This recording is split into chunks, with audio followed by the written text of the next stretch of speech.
native Calvin Kattar trying to work his way back into featherweight title contender. A lot of people felt like Calvin Kattar was going to be the first guy out of Boston to break through and win a world title. The Max Holloway fight a few years ago was an appreciable setback, but we saw Kattar take some time off, methodically rebuild himself, and now he finds himself in another huge spot tonight. Is Calvin Kattar still elite? Some answers here in short order.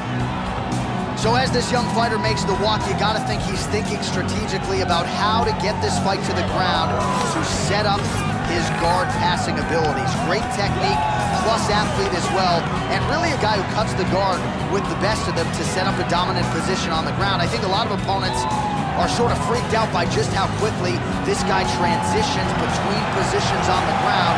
No doubt his opponent has prepared. Sometimes you just can't simulate an athlete like this in training.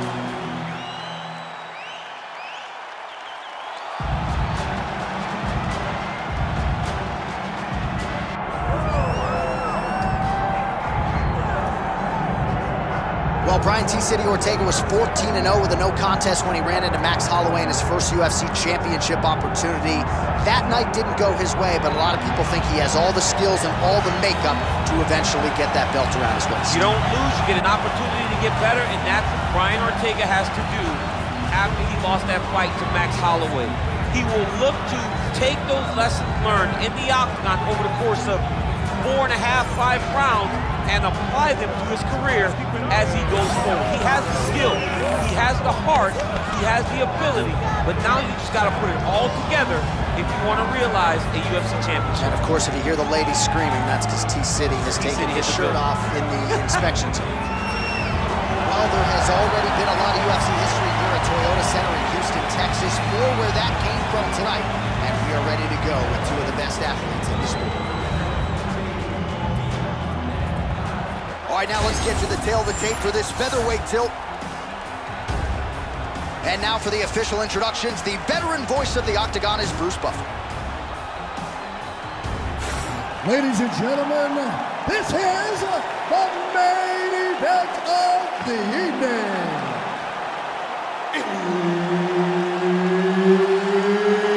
It's time! 5 rounds in the UFC featherweight division.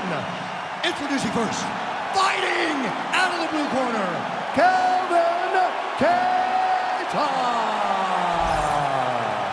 And now introducing his opponent, fighting out of the red corner, Brian T-City Ortega. Referee Herb Dean will handle the action in the octagon. All right, good to have you with us tonight as we get your early round action here featuring one Brian T-City Ortega. Might just be the poster boy for mixed martial arts evolution when it comes to the strides he has made with his striking. Came into the UFC somewhat of a specialist when it came to his Gracie Jiu-Jitsu black belt. Now in a kickboxing match, he can probably beat most of the best featherweights in the world. Trying to establish the jab early on here. No surprise, DC, to see Calvin Kattar try to establish that jab here. Is that New England cartel boxing. Calvin Kattar. Ankle pick. T-City gets the early takedown. That did not take long. In the half guard. Kattar getting absolutely worked from the top here on the wrong end of nearly all of these ground and pound strikes. Really doing a nice job getting these shots home on the ground. We'll see if he postures up and can get some of his ground strikes going here. T-City going to work from guard here. Nice combination of strikes there. Very efficient, very effective. He passes the half.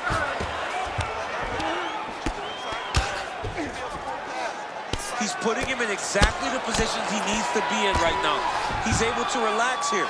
And he understands, being a veteran of so many fights, that as long as he's on top, he's winning.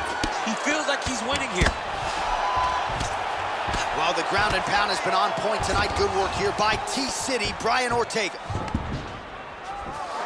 He's got to be careful here. And there it is, another strike on the ground, gets through. All right, full guard now, DC. And put a guy on top.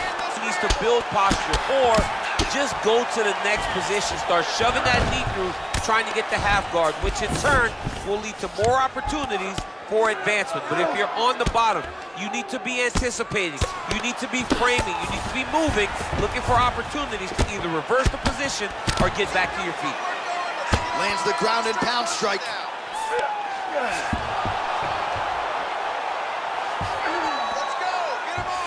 He's setting up a sub attempt. Oh, good technique there. He's got the triangle choke locked in. Oh, he escapes. He got out. I mean, wow, that is great submission defense. All right, so he just decides to get up here and let the opponent up. These boys are standing right in front of each other, just kind of going at it. Oh, he's got the single collar locked in the clinch now. All right, so he lands another hook. He's already landed several in the round. That one might have been the most significant. That was the best one. But what I like about him throwing his punch over and over again, he just has a fantastic ability to land that punch.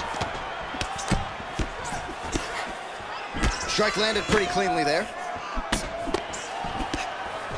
All right, same bat time, same bat channel. You think he's going to look to set up that hook again here? I mean, you can see it, John. You can see him doing it. You can see him sneaking looks to see where that hand is going to be. He's sneaking looks because he's going to find the opportune time to drop that big hook over the top. Short uppercut in the clinch by Calvin Kattar. Oh, swept the leg beautifully to get the takedown, DC. Mr. Miyagi would be very, very proud of that sweep. Great job getting into your position and finding that beautiful takedown.